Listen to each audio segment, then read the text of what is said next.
जीवन गुजर गया तो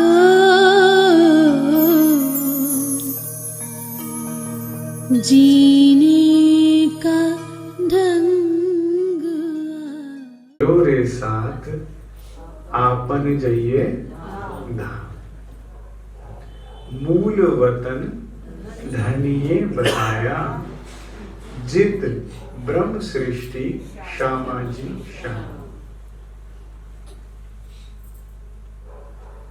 महामती जी ने बड़े प्रेम से हम सुंदर साथ को इस चौपाई में साथ करके संबोधित किया और कहा कि अब चलो। चलने की बात क्यों की जाती है, जबकि हम यहाँ पर स्थिर होना चाहते हैं। हमें स्थिर नौकरी चाहिए, व्यवसाय चाहिए, स्थिर परिवार, स्थिर घर। जब यहाँ हम स्थिर होना चाहते हैं तो महामती जी चलने की बात क्यों कर रही हैं?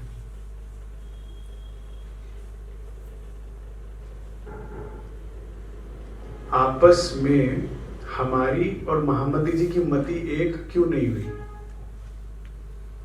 वे कह रही हैं चलो। सुंदर साथ जी, अगर ये हम प्रश्न विचारें कि हमें हमारे आने वाले जीवन में सबसे ज्यादा कष्ट कौन देगा, तो कोई कहेगा अगर फलाना व्यक्ति मेरे जीवन में रहा तो मुझे बहुत कष्टकारी जीवन होगा, दुख बहुत होगा। कोई कहता है कि ये व्यक्ति अगर मेरे जीवन में नहीं रहा, मुझे छोड़कर चला गया तो बहुत कष्ट होगा। जो सुंदर साथ किसी किसी रोग से ग्रसित हैं, उनसे बात करिए तो वे पल पल चाहते हैं कि बस ये शरीर खत्म हो, ये खेल खत्म हो, और हाय हाय कर रहा है। हम ब्रह्मात्माएं हैं, परम धाम से आई हैं। इसका मतलब ये नहीं कि यहाँ के कानून हम पर लागू नहीं है। ये शरीर हमें सबसे ज्यादा कष्ट देगा। हम दुश्मन बाहर ढूंढ रहे थे और सबसे ज्यादा बड़ा दुश्मन यही है। अब इस शरीर के कष्ट से बचने के लिए क्या करना होगा? एक संतुलित आहार। हम भोगी नहीं बन सकते, हमें योगी बनना है, जो श्री जी साहब ने हमें रास्ता बताया। और दूसरा व्यायाम। जो सुंदर साथ व्यायाम नहीं करेगा, भले ही बढ़िया से बढ़िया कुछ भी खा ले, बीमार पड़ेगा ही, कष्ट होगा ही होगा। सुंदर साथ जी, अब अगर मैं कहूं ये शरीर का कष्ट भी कुछ नहीं है, इससे भी एक बड़ा कष्ट है, और वो होगा हमें हमारे अंतस्करण से। अंतस्करण के 4 भाग थे, मन, चित्त, बुद्धि, अहंकार। ये शरीर हमें कष्ट देगा, बरहक देगा अगर हम इसका ध्यान नहीं रखेंगे, लेकिन इससे भी ज्यादा कष्ट देगा हमारा अंतस्करण अगर उसका भी ख्याल नहीं रखा गया। तो अगर हमने समय रहते उसकी खुराक क्या है? अंतस्करण की, आत्मा की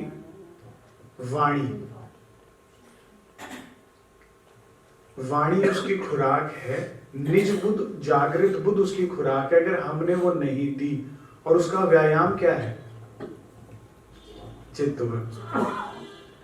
जैसे व्यायाम से शरीर, वर्जिशी शरीर मजबूत होता है, आत्मा का बल बढ़ता है चित्तवन से।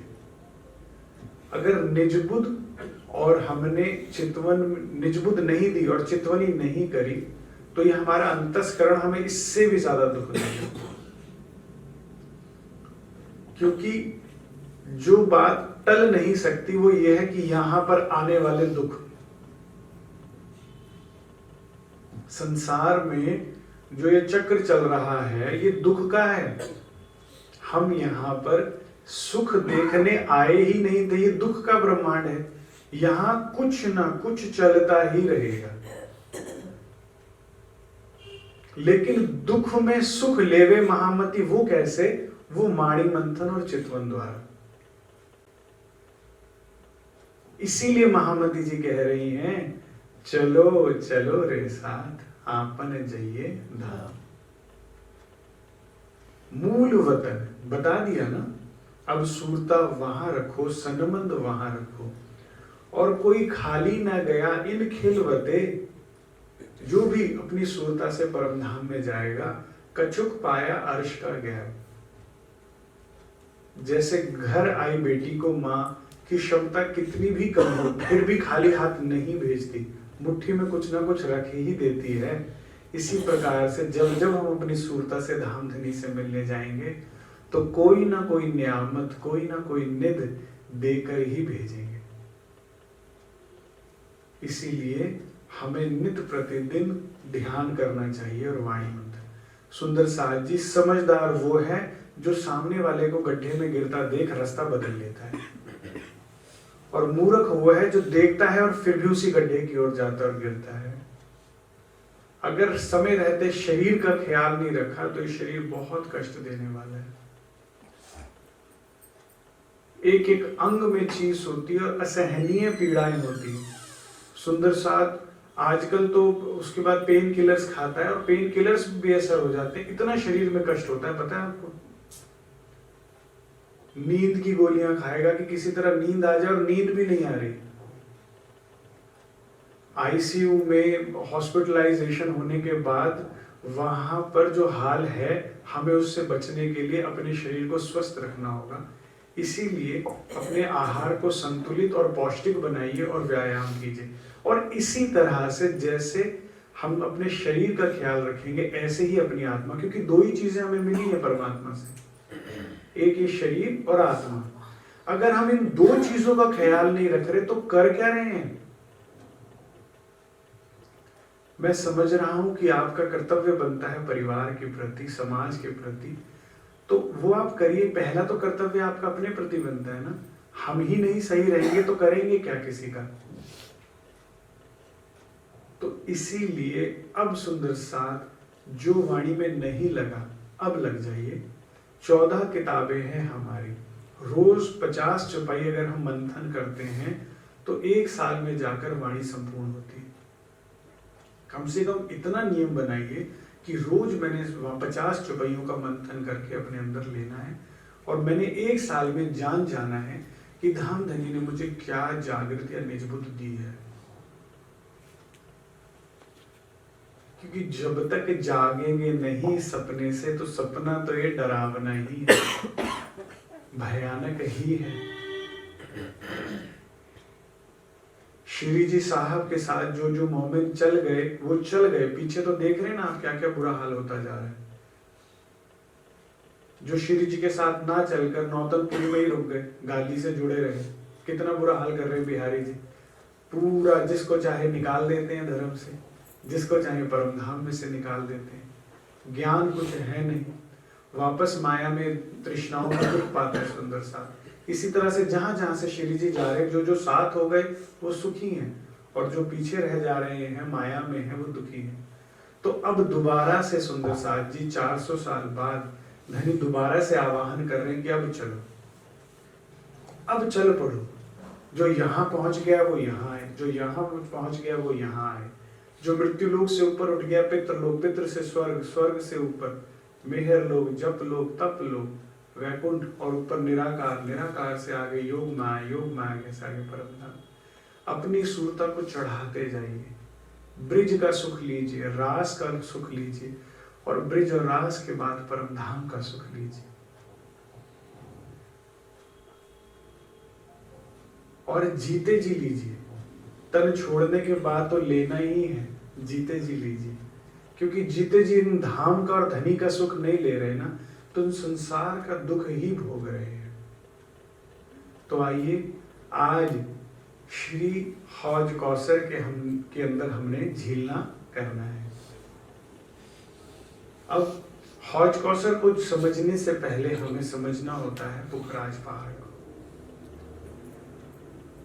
पुखराज पहाड़ में, इसे पहाड़ की उपमा क्यों दी गई है?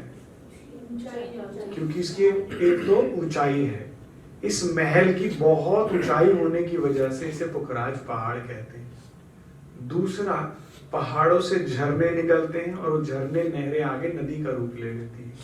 तो इसी प्रकार से श्री पुखराज से पहले 4 चादरें गिरती हैं, फिर 16 चादरें गिरती हैं। 500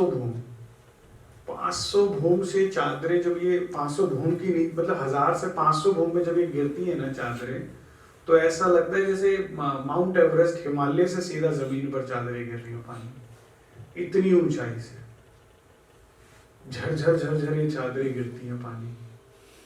वो दृश्य देखने लायक है। इतना जब ऊंचाई से गिरती है तो पानी की बूंदें ही फट जाती है, छोटी छोटी छोटी छोटी पोकले वो बूंदियां बन जाती हैं चारों तरफ, भीनी भीनी बारिश के रूप में। ये नूर की चादरें जब पुखराज से गिर रही होती हैं, तो जब इस पे सूर्य की रोशनी पड़ती है तो ऐसा लगता है जैसे सुनहरी किरणें गिर रही हैं, और जब चंद्रमा की रोशनी पड़ती है तो ऐसा लगता है जैसे दूध की नहरें गिर रही हैं, दूध गिर रहा। दोनों ही दृश्य बड़े सुंदर हैं। और फिर ये 16 चादरें आगे जाके मूल कुंड में से श्री जमुना जी प्रकट होती है। श्री जमुना जी यहाँ से प्रकट हुई, मरोड़ खाने के बाद रंग महल के आगे से होते हुए हौज कौसर में समा जाती है। चौरस पाल के ऊपर 4 घाट आए, कौन कौन से?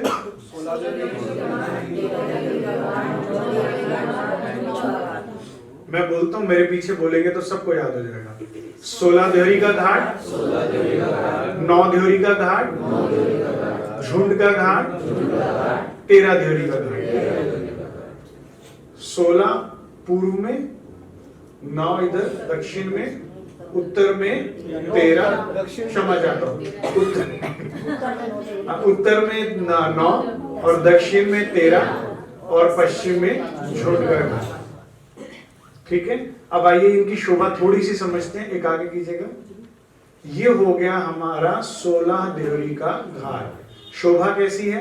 कमर भर ऊंचा चबूतरा, सीढ़ियां आई चारों दिशाओं से, थंब आए, थंब में ही क्या है? सीढ़ियां हैं, ये एलिवेटर्स कह लीजिए ऊपर जाने के लिए, और ऊपर चांदनी पे किनार में कठेड़ा, और ये 16 देहरियां। अब यहां बैठिए, यहां पर सुख लीजिए धनी के साथ बालाजी के संग बैठने का। ठीक है, और यहाँ पर सबसे प्यारा नजारा है कि यहाँ से जमुना जी दिखेगी और वहां से ताल में झीलना करती हुए दिखेगी। ठीक है, चलिए आगे चलिए। कराई दूं मैं? एक पीछे कीजिएगा। प्रयास करते हैं, थोड़ा समझ लीजिए, अगली बार रिपीट होना ही है, फिर और आ जाएगा। आइए पूर्व दिशा को समझते हैं, जो आप अभी पूछ भी रहे थे ना, पूर्व दिशा में। ये देखिए पूर्व दिशा, जमुना जी यहाँ पे दाएं बाएं जलरौंस चल रही थी, यहाँ आकर समाप्त हो गई। ठीक है, आपस में मिल गई। उसके बाद ये जो है मंदिरों की हार, जो पहली मंदिरों की हार है ना, जो घूम कर आएगी। ठीक है, यहाँ पर आए 5 थंब, 1 2 3 4 5। सुंदर साथ जी ऊपर भी 5 है और नीचे भी। ठीक है, 5 थंब है, जहां से हम, जिसकी वजह से 4 मेहराबें बन गई अंदर जाने के लिए। इसी प्रकार यहां पे भी 4 घड़नाले बनेंगे। ठीक है, जहां से जमुना जी प्रवेश करेगी। अब यहाँ की रामत सोचिए, यहां से सखियां झीलने में कूदती हैं, जमुना जी के अंदर यहां से जाएंगी और अंदर हौज कौसर से निकलेंगी। परमहंसों ने ऐसे वर्णन किया हुआ है। हाँ, अब यहां से अंदर जाएंगी तो अंधेरा नहीं होगा? क्यों नहीं होगा? नूरी है, कण कण नूरी है, बड़े बड़े नग लगे हैं, मणियां लगी हैं, रत्न लगे हुए हैं, पूरी तरहटी चमकती है। इतनी सुंदर, इतनी सुंदर। मैंने एक वीडियो ढूंढा था, मैं अभी अगर मिलेगा ना दोबारा से तो मैं आपको ढूंढ के दिखाऊंगा। उसमें किस तरह से यहाँ विदेश में एक जगह है जहाँ कश्तियां जाती हैं तो पूरी वो टर्नल दिखती है, और टर्नल से निकलने के बाद एकदम वो ताल में गिरते हैं, बड़े से उसमें पानी के उसमें गिरते हैं। मैंने वो वीडियो ढूंढ के रखा था सिवाय सिर्फ इसकी लीला समझाने के लिए कि यहाँ कैसे सखियां जाएंगी। और सिर्फ हौज कौसर ताल में नहीं निकलेंगी, कुछ सखियां शरारती हैं। एक आगे कीजिए, यहां से गई और यहां से निकली बीच में ना कुंड बना है। सुंदर साथ जी ये जलरौंस है। एक बार अब इस चित्र को पकड़ने के लिए ना जरा पीछे देखिए, दोबारा ध्यान से देखिए, पीछे करना है। ये जलरौंस है, ठीक है, सबको नजर आ रही है। अब इसी जलरौंस को हम देखेंगे, यहां तक हम कट कर देंगे, आगे करना। ये आ गई जलरौंस, ठीक है, और ये थे 5 थंब, 1 2 3 4 5। जहां से अंदर जाते हैं तो बीच में ये कुंड बनाया है। यहाँ पर श्री जमुना जी और हौज कौसर के जल का मिलाप दिखता है, क्योंकि जमुना जी का जल श्वेत है और हौज कौसर का नीला है। ठीक है, तो वो दूध और हल्का आसमानी रंग मिलता हुआ गुत्ता हुआ दिखता है संगम की तरह से। जैसे संगम में जाइए त्रिवेणी वगैरह में दिखता है ना मिलता हुआ, तो यहाँ पर वो जल दिखता है मिलता हुआ। और सखियां वहां से कूदी और यहाँ से निकल आई। और दूसरा सुख सोचिए, बालाजी के साथ यहाँ पांव लटका के बैठ के ताल में बातें करने का सुख। यहाँ पर आप बैठ जाइए पांव लटका कर, तो वहां से यहाँ पर देखेंगे तो जमुना जी की लीला दिख रही है, वहां से सखियां कूदती झीलती दिख रही हैं, और अंदर देखेंगे तो हौज कौसर में सखियां झीलती हुई दिख रही हैं। यहाँ पर मछलियां उछल के उतावली हो रही हैं कि अंदर आइए और हम पर सवारी कीजिए, क्योंकि जो भी मछली या जो भी पशु अंदर का रह जाता है जिसपे कोई सवारी नहीं होती वो उदास होता है। तो सभी को ये उत्साह होता है कि सखियां आए, बालाजी आए, हम पर सवारी करें। पूर्ण परम धाम में धाम धनी का दिल है। सुंदर साथ जी, ये यहाँ की दीवारें नहीं है, ये जो मंदिर हैं, ये जो दीवारें हैं, ये यहाँ की दीवारें नहीं है, ये परम धाम की दीवारें हैं। इनमें जो चित्र बने हैं, अगर उनमें मान लीजिए घोड़ा बना है और रूह का दिल है, तो घोड़ा बाहर निकल भी आएगा और चित्र में भी है, और सखी उस पर सवारी कर लेगी। दीवाले चेतन है, ये गिलम चेतन है जो बिछी हुई है गिलम। मान लीजिए अगर इस गिलम में पानी का चित्र बना है, पानी में मछलियों का चित्र बना है, तो मछलियां चलती दिखती हैं गिलम में, वो चेतन है। फूल बने हैं तो फूल हिलते हुए दिखते हैं जैसे हवा चल रही हो। गिलम चेतन, जमी चेतन, आसमां चेतन, ये पूर्ण परम धाम चेतन है। ठीक है, अब यहां पर पूर्व दिशा में 5 थंबों की 7 हारें आई हैं। देखते गिनते हैं, 1 2 3 4 5 6 7, 5 थंबों की 7 हारें आई हैं। ठीक है, ये शोभा ठीक 16 देहरी के घाट के नीचे की है। एक पीछे कीजिएगा, ये 16 देहरी का घाट था ना, इसके ठीक नीचे की शोभा मैं बयान कर रहा हूं। ठीक है, समझ आ रहा है इतना? इसके ठीक नीचे क्या है, आगे कीजिए, 5 थंबों की 7 हारें। इतने पोर्शन में मंदिर नहीं आए। देखिए, मंदिरों की दूसरी हार, मंदिरों की पहली हार, और ये 2 थंबों की हार दिख रही है। ठीक है, यहां से लेके यहां तक नहीं आए हैं, क्योंकि ये ग्रैंड एंट्रेंस है हौज कौसर में जाने की ना। तो यहां से आप सीधा गए और हौज कौसर ताल, एक पीछे करना। अब इसमें देखिए, यहां से आप गए, सीधी गलियों से होते होते अंदर ही अंदर से यहां हौज कौसर ताल में आ गए। समझ आई इतनी बात आपको? केवल पूर्व दिशा से खुला हुआ है, और पूर्व दिशा से ही जब वायु वेग से चलती है तो चारों तरफ क्या आए हैं, कुंज निकुंज के फूल और वन आए हैं ना, कुंज निकुंज के। उन फूलों की खुशबू यहां से प्रवेश करती है और हमें निलहाती हुई पूरी हौज कौसर में चली जाती है। चांदनी, यहाँ का तो सूर्य भी जलाता है, यहाँ का तो चंद्रमा में भी दाग है, परम धाम का सूर्य भी शीतलता देता है। और चंद्रमा, सोचिए आप, उस चंद्रमा की चांदनी में यहाँ हम हौज कौसर में चारों तरफ आए फूल बाग के नूरी फूलों की खुशबू में नहाते हुए यहाँ बालाजी के साथ झीलना करते हैं। साकी पिलावे शराब, रूहे प्याले लीजिए, हक इश्क का आब भर भर प्याले लीजिए। क्या यहाँ पे शराब पीती है, क्या मादकता है। यहाँ संसार में भी ऐसे वनों का वर्णन आया है, मुझे नाम ध्यान नहीं आ रहा। वे वनों के जो वृक्ष है ना, वो मादक होते हैं।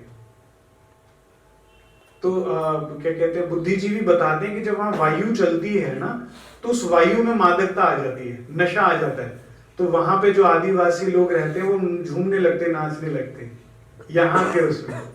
तो कहते हैं भाई वहां पर मत जाया करो, उन दिनों में वहां हवा ज्यादा चलती है, तो जो जाता है अपने होश गवा देता है। अब ये सोचिए परम धाम की। और यहाँ पर सुंदर साथ जी, इसके साथ में इश्क भी है। इसीलिए राज्य कह रहे हैं, चलो चलो रे साथ आपने चाहिए धाम। और हमें धाम जाने के लिए मरने का इंतजार नहीं करना है। जीते जी अभी अभी यही प्रसंग मैंने सुनाया था ना पीछे, कि गोवा के एक चर्च में चर्च स्कूल चलते हैं वहां पर, बच्चों को संसारिक भी और आध्यात्मिक शिक्षाएं दोनों दी जाती है चर्च स्कूल। तो वहां पे नन्स पढ़ाती हैं। तो वहां पे नन जो सिस्टर है उसने बच्चों से पूछा कि बच्चों ये बताओ कि क्या करने से हम हेवन जाएंगे, क्या करना पड़ेगा कि स्वर्ग जाएंगे। तो एक बच्ची ने बोला कि मेरी मॉम कहती है कि मैं चर्च को रोज अगर पोछा मारूंगी, अच्छे से फर्श साफ करूंगी तो आई गो टू हेवन। कहती बहुत अच्छे, बिल्कुल सही जवाब। दूसरे ने कहा मेरी मॉम कहती है कि अगर मैं अपनी पॉकेट मनी का हाफ उसको दूंगी जिसके पास खाने को नहीं है तो मैं हेवन जाऊंगी। कहते बिल्कुल ठीक। तीसरे से पूछा, कहते अगर मैं किसी जरूरतमंद की मदद करूंगी तो मैं हेवन जाऊंगी। कहते बिल्कुल सही जवाब दिया आपने, बहुत खुश हुई। एक बच्चा चुपचाप बैठा था, उससे पूछा आपको नहीं पता हम हेवन कैसे जाएंगे? कहता इन्हें खुद को कुछ नहीं पता, हेवन जाने के लिए मरना पड़ेगा। स्वर्ग की बात और हेवन की बात और जो करते हैं जन्नत की बात है, वो तो सब मर के जाना है। वो कहता मरना पड़ेगा, इन्हें यही नहीं पता। हम जीते जी जा सकते हैं, अर्श के सुख ले सकते हैं, परम धाम के सुख ले सकते हैं। ये कितनी बड़ी बात है। तो आप यहां जाइए अपनी सूरता द्वारा और सुख लीजिए बालाजी के इस सुंदर हौज कौसर के अंदर। धनी के साथ बैठ के इश्क के प्याले पीजिए, एक रात बिता के आइए। उसके बाद आपका दिन रात अगर वहीं पे ही ना दिल लगे तो कहिएगा, उसके बाद आपका दिल ही नहीं करेगा आंखें खोलने का, आपका दिल ही नहीं करेगा। इसीलिए तो कहा है ना, इश्क को ए लक्षण जो नैनो पलक ना दे, माने आंखें नहीं बंद करेंगे। अभी क्या मतलब हुआ, जाहिरी आंख नहीं बंद होगी क्या? इश्क को जो लक्षण, तो जाहिरी नहीं, अंदर की आंखें पल पल बालाजी को देखना चाहेगी, एक सेकंड के लिए भी विचोहा नहीं चाहेगी कि मैं आंखें नहीं चिपकाऊं। जब इश्क में होंगे, अभी नहीं। इश्क को ए लक्षण जो नैनो पलक ना दे, मैं अब पलक धनी को देखना चाहूंगी और कुछ नहीं देखना चाहूंगी। दौड़े फेरे ना मिल सके, अंतर आंखा पिया में दे। उसे और किसी से मिलने का दिल नहीं करेगा, सिर्फ धनी के साथ। यहाँ का जब इश्क की हम लज्जतें लेंगे, हौज कौसर की लज्जत लेंगे। ठीक है, चलिए एक आगे कीजिएगा। तो उसके के नीचे की शोभा समझ में आ गई। यहाँ पर जमुना जी थी, जलरौस आई, जलरौस से हम अंदर गए और ये आ गई हौज कौसर ताल। पूर्व दिशा क्लियर हुई सबको? हम रिपीट करेंगे, घबराने वाली बात नहीं है। आगे चलिए। अब ये तो हो गई हमारी पूर्व दिशा और 16 दियोरी का घाट। अब आगे करिएगा। अब ये सुंदर सा दृश्य देखिए। हम यहाँ कब आते हैं हौज कौसर में?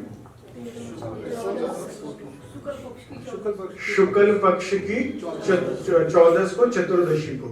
कितने पहर रहते हैं यहाँ पर? 2 पहर रहते हैं। कितने से कितने बजे तक? 3 से 6 और 6 से 9।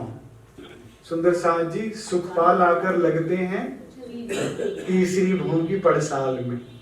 बालाजी श्यामा जी से पूछते हैं, रूहों से पूछो आज कहाँ जाना है?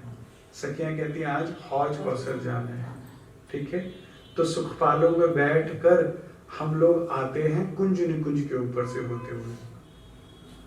मैंने बताया था ना कि कुंज निकुंज फूलों की रंग बिरंगी किरणें आसमान में बिखेर रहा है, टिमटिमाते बल्ब की तरह से, और उनके ऊपर तितलियां उड़ रही हैं, नूरी तितलियां जो कलर्स और रंग छोड़ रही हैं, लाइट्स छोड़ रही हैं।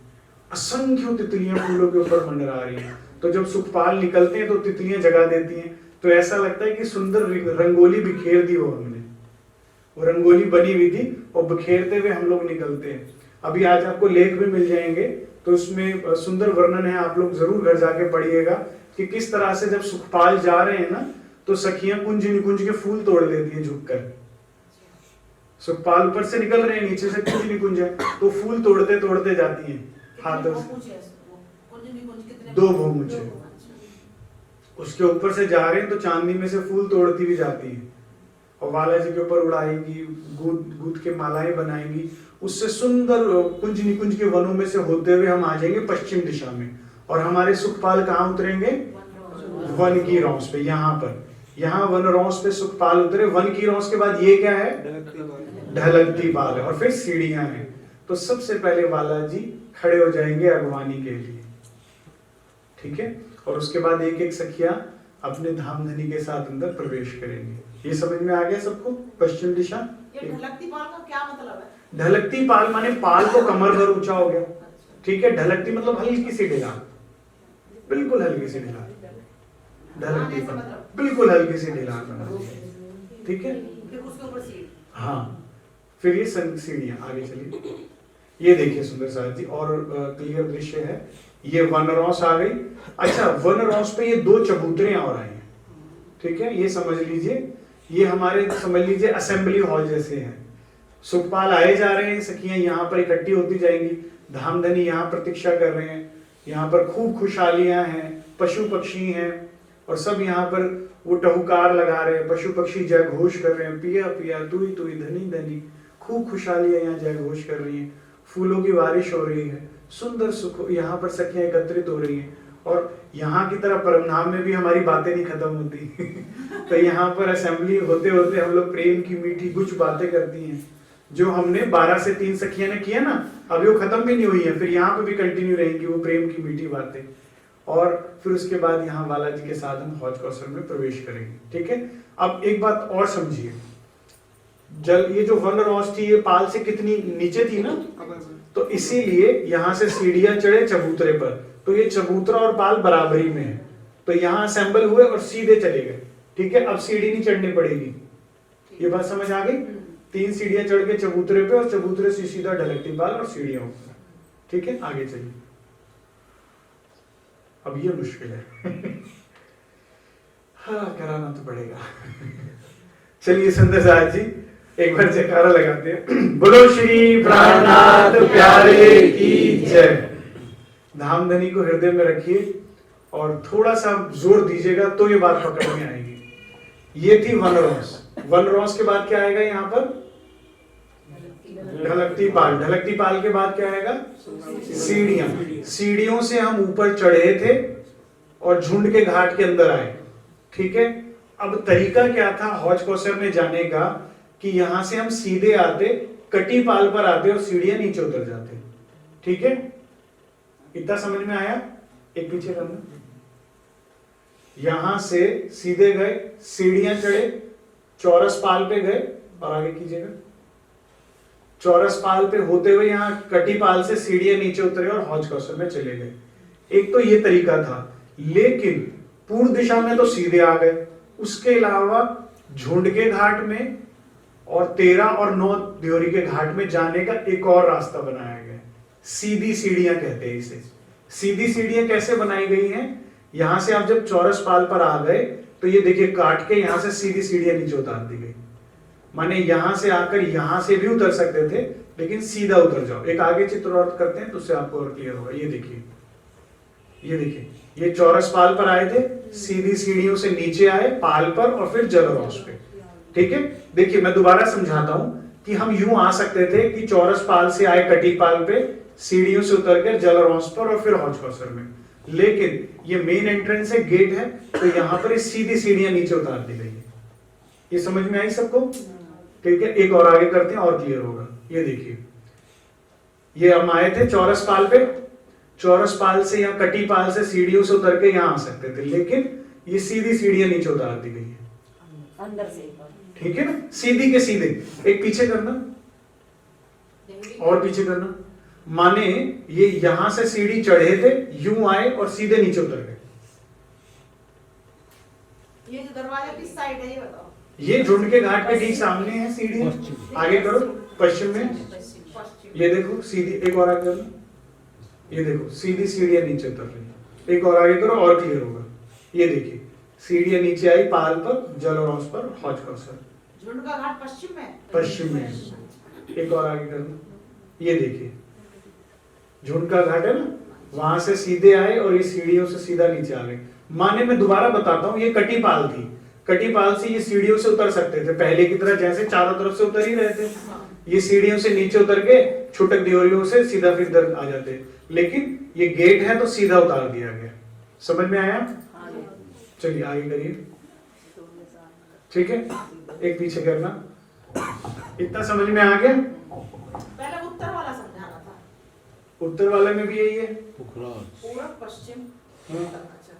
ये मेन एंट्रेंस है ना। एक पीछे करो, और पीछे करो, और पीछे करो, जो वो ले आओ ना जहाँ, हाँ समझ आया? चार देवरियां जो कम होती भैया उनको बता दो ना इसमें। वो भी बता दूं? चलिए इधर ये तो समझ आया नहीं, चार देवरियां और मुश्किल कर दो। चलिए मैं वो अब कह रहे हैं तो मैं बता ही देता हूँ, फिर भी प्रयास कीजिएगा एक आगे करना और आगे देखो। पहले कह दिया ना मुश्किल है। कहते ना पहले आसान है, ऐसे कहो आसान, मुश्किल मत बता। मतलब मैं चाहता था आपका ध्यान पूरी तरह से यहाँ आ जाए। आप समझ रहे हैं ना बाबूजी? ठीक। अब एक और चीज समझिए, देखिए जो भैया ने प्रश्न पूछा है, बड़ी दियोरियां थी, बड़ी दियोरी के सामने कटीपाल थी, ठीक है, इस बड़ी दियोरी के सामने भी कटीपाल थी। अब मैं आपको बता रहा हूं कि चार छुटक दियोरियां कम थी ना, वो क्यों कम है? राशाम जी देखिए जो कटीपाल थी ना, ये 250 मंदिर की लंबी चौड़ी थी, ठीक है, ये इसके आगे कटीपाल थी और इसके आगे थी। अमूमन चारों तरफ क्या है कि यहां से भी सीढ़ियां उतरी हैं और यहां से भी सीढ़ियां उतरी थी, ठीक है, और यहाँ एक छोटक दियोरी बननी थी। लेकिन चार दिशाओं में ये जो कटीपाल है बिल्कुल लंबी कर दी गई, क्योंकि ये सीधी सीढ़ियां उतारनी थी ना, ठीक है ना, तो थोड़ा इंफ्रास्ट्रक्चर में चेंज हुआ तो इसीलिए लंबी कर दी गई, ठीक है, इसके आगे की और इसके आगे की जोड़ दी गई, तो दो बड़ी दियोरियों के बीच में तो छुटक दियोरी आनी थी, वो वाली कम हो गई, चार दिशाओं की वो कम हो गई, इसलिए वो 128 से कितनी रह गई? 124। भैया पूरब में तो नहीं उतरी ना? पूरब में सीढ़ियां नहीं उतरी है, हाँ, तो फिर क्योंकि वहां से एंट्रेंस ऊपर ही नहीं चढ़े, उतरने की क्या जरूरत है? दियोरी आपकी दियोरी नहीं है ना। लेकिन वहां पर देखिए ना, वहां पर कटीपाल बना देते तो वो सुंदर एंट्रेंस कहाँ जाती? पीछे करना जरा, सारा करना, वो पूर्व दिशा लाओ। अच्छा प्रश्न है आपका, मैं इसको एक्सप्लेन कर देता हूँ। और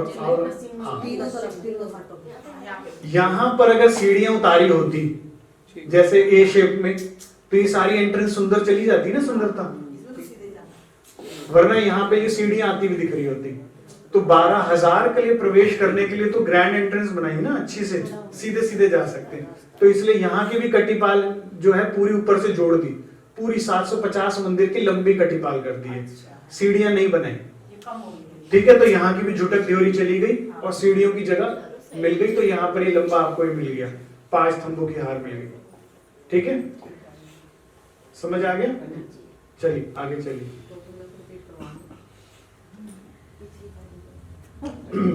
यही पीछे रहिए, पीछे रहिए। मैं दोबारा रिपीट करता हूं, समझिए मेरे साथ, आप अपनी सुरता द्वारा चलिएगा तो थोड़ा और इजी हो जाएगा। हम ढलकती पाल पर आए, सीढ़ियां चढ़े, सीढ़ियां चढ़कर अपनी सुरता को आप ले जाइए कि इन दो चौकों के बीच में खड़े हो गए, ठीक है, आगे करिए। आप यहाँ खड़े थे बीच में, वहां से चढ़े थे ऊपर, अब चढ़ने के बाद ये सीधी सीढ़ियां नीचे उतार दी गई। क्या मुश्किल है? ठीक है, यहां से सीधी सीढ़ियां नीचे उतर जाओ, बजाय और चारों तरफ में तो यहां से इधर उतरना पड़ता था, इधर उतरना पड़ता था, ठीक है, ये सीधी सीढ़ियां नीचे उतर गए। एक आगे कीजिएगा, ये देखिए सीधी सीढ़ियों से नीचे आ गए, जल रहा उस पे, एक और आगे कीजिए, ये देखिए, और आगे कीजिएगा, यहां से ये नीचे आए पाल पर, इधर जल पे हौज कौसर में आ गए। एक आगे कीजिए, ये देखिए झुंडा घाट, बड़ी दियोरी, और यहाँ से सीढ़ियों से सीधा नीचे आ गए हौज कौसर के मंदिर। वाला जी के संग हम जब आए यहाँ पर, सीधा हौज कौसर में, किसी कोई सखी वाला जी के संग हौज कौसर ताल में चली गई, तो कोई सखी वनों में चली गई, कोई सखी दियोरियों में बैठ गई, तो कोई सखी नीचे मंदिरों में चली गई। यहाँ पर हम पहले जो पहला पहर है उसमें क्या क्या करते हैं? 6 घड़ी नो रमे खेले, तो रामते खेली, फिर 1 घड़ी नो झीलना किया। अब यहाँ तो रामतों में भी झीलना था और वैसे फिर झीलना किया। फिर 1 घड़ी नो श्रृंगार कहाँ करेंगे? मंदिरों में। अब ये हो गया 1 पहर, 3 से 6। अब क्या होगा? भोजन होगा। भोजन के लिए गायब कीजिएगा। भोजन के लिए जाएंगे टापू महल। टापू महल की चांदनी पर भोजन की लीला होगी और उसके बाद नृत्य के लिए। हौज कौसर में जो टापू है उसके ऊपर। हाँ, सुंदर साग जी वाणी में वर्णन आता है, ये 3 भौम ऊंचा दीदी। सुंदर वाणी में वर्णन आता है कि हौज कौसर ताल अति विशाल ताल है और उसके अंदर ये टापू महल एक कमल के फूल की तरह खिला हुआ नजर आता है, जैसे कोई कमल तैर रहा हो ऊपर, बिल्कुल मध्य के अंदर। रास्ता कहाँ से इसका? हाँ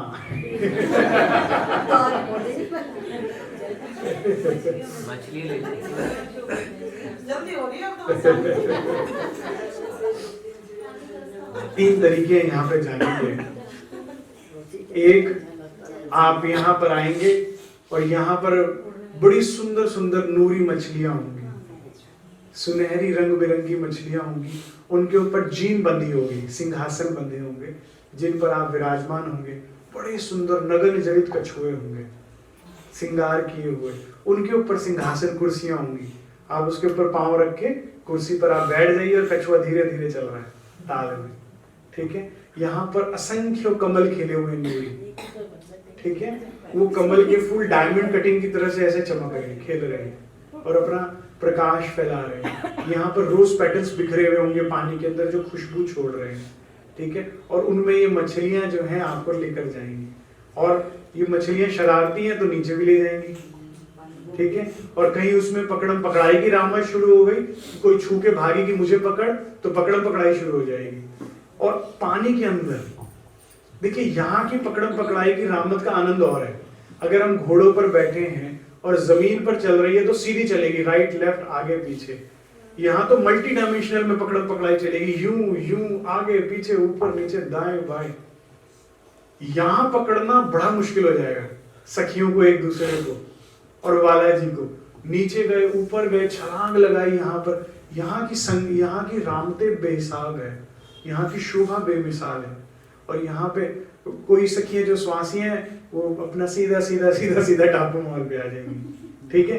तो एक तो जरिया हुआ मछलियों के द्वारा, दूसरा क्या हुआ, जब हम यहाँ आए ना तो बड़े बड़े यहाँ पर पक्षी आ जाते हैं, गरुड़ हो गया, मोर हो गया, हंस हो गए बड़े बड़े, ठीक है, घोड़े हो गए, तो वो पर द्वारा उड़ के आपको यहाँ ले जाएंगे। मैं दृश्य दिखाई देता हूँ, आगे कीजिएगा, ये देखिए, देखिए हंस हैं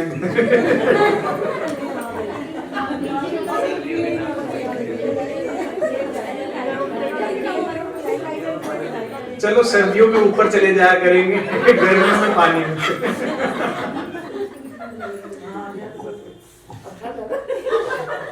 ये होता है, मैं इसीलिए कभी सर्दियों में हौज कौसर कराना नहीं पसंद करता, कोई सुख ही नहीं ले पाता। बाकी सब बता दो, पानी के पास ना ले जाओ। परम धाम में सभी ऋतुएं हैं, सभी ऋतुएं। संसार में जाने जाने वाली कोई ऐसी ऋतु नहीं है जो परम धाम में ना हो। इसीलिए वाला जी ने हमें भरत खंड में उतारा है। भरत खंड ऋतुओं का राजा कहलाता है। पूरे विश्व में सबसे ज्यादा ऋतुएं परम यहाँ पे भरत खंड में। आपको पता है भारत ही एक ऐसी धरती है जहां पे चिरापूंजी है, जहां विश्व में सबसे ज्यादा वर्षा होती है, सबसे हैवी रेनफॉल चिरापूंजी में होती है। और मरुस्थल भी हिंदुस्तान में, विश्व का सबसे बड़ा जो रेगिस्तान है सहारा डेजर्ट, वो भी हिंदुस्तान के अंदर है। सागर का किनारा भी यहाँ पर है तो हिमालय पर्वत भी यहीं पर है। सारी वैरायटी प्राकृतिक सुंदरता यहाँ भरत खंड में डाली क्योंकि यहीं से उतरनी। तो परम धाम में सभी ऋतु हैं, एक ऋतु नहीं है। कोई बता सकता है कौन सी? गर्मी, पसीने नहीं आ सकते वहां, चिलचिलाती गर्मी नहीं है, ठीक है, तो चिलचिलाती ठंड भी नहीं है। अगर स्नोफॉल भी हो रहा है, अगर रूह का दिल है तो चिलचिलाती ठंड नहीं लगेगी, ठीक है, क्योंकि यहाँ तो ना सेंसेस होती है ना जो हमें फील कराती है। बर्फ हमें ठंडी नहीं लगती, वो जो सेंसेस हैं वो हमें फील कराती है कि ठंड लग रही है, अपने आप को बचाने के लिए, क्योंकि अंदर रक्त ने चलना है, सब कुछ होना है, दिल ने धड़कना है, बॉडी हीट टेम्परेचर मेंटेन करना है। परम धाम में तो ये है ही नहीं। बर्फ में खूब खेलो, हाँ बर्फ में खूब खेलो, कुछ नहीं ठंड लगेगी। जल में खूब झीलना करो, ठीक है ना। जो नूरी तन परम धाम के हैं आत्माओं के, वो केवल लीला वास्ते है, ठीक है। अंगों की शोभा श्रृंगार सब लीलाओं के लिए है। तो चाहे तो क्या कहते हैं पक्षियों पे बैठ के जाइए, चाहे तो अपनी मछलियों पर बैठ कर जाइए। और तीसरा तरीका क्या है? सुखपाल। जिन सुखपालों पे बैठकर आए थे, सभी सखियों की इच्छा अनुसार सुखपाल चलते हैं, ठीक है। अपना इच्छा किया, उस सुखपाल एकदम से उड़कर आ जाएगा वनरौंद से आपके ऊपर, चौरस पाल के ऊपर, और चौरस पाल से आपको वहां छोड़ देगा, चेतन सुखपाल, ठीक है। तो इन 3 तरीकों के जरिए हम जा सकते हैं टापू माहौल पे। एक आगे कीजिएगा। अभी टापू माहौल कराना है कि नहीं कराना है?